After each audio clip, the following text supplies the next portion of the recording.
My name's Sam.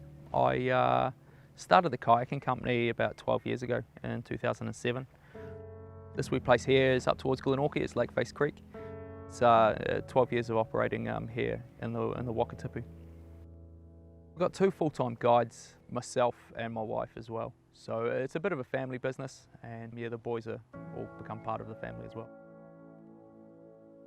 You've got to look after the boys. The guides who are doing the work are the coalface.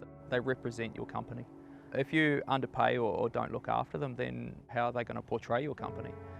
We'll pay the boys $25 an hour. It's good for the community. You know, if these guys have a wee bit of spare money, they go over and spend their money at the local shop or the pub. It all goes around. In saying that though, we're expecting numbers just to drop away over the next 2 weeks. This recent coronavirus in Queenstown itself is really going to affect us. I think that just puts a stop to our domestic tourism industry, really.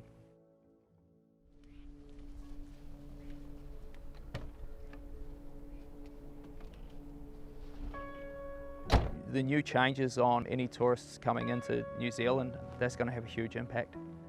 How long that's going to be for, I don't know if that really matters too much. I think once we've closed the gate, you can open it again, but people are still very wary about coming in after a situation like that.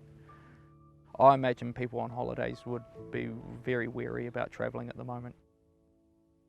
Being a guide in the tourism industry, you have your working life and you put your money aside, but at the end of the day, you haven't really got anything to fall back on.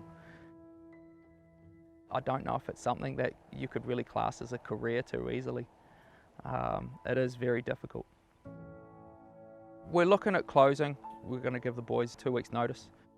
So yeah, over the next wee while, we're going to see things getting quieter and quieter. I imagine there'll be a lot of people leaving the Queenstown area as employment starts to drop. And if wages are so low and rents and the cost of living is so high, there'll be a lot of people who move on from this place. On Tuesday the 17th of March, the government will announce how they're going to help out businesses. I know after the earthquakes in Christchurch, they looked at paying staff wages. I think it was about $500 per person. That's really going to help businesses survive this. And it's also going to help with staff retention. I'd like to think that money will go directly back into staff pockets, so that will mean that rents will get paid. And the idea of staff, you know, leaving Queenstown in droves, this will really help retain people here and retain some semblance of normality.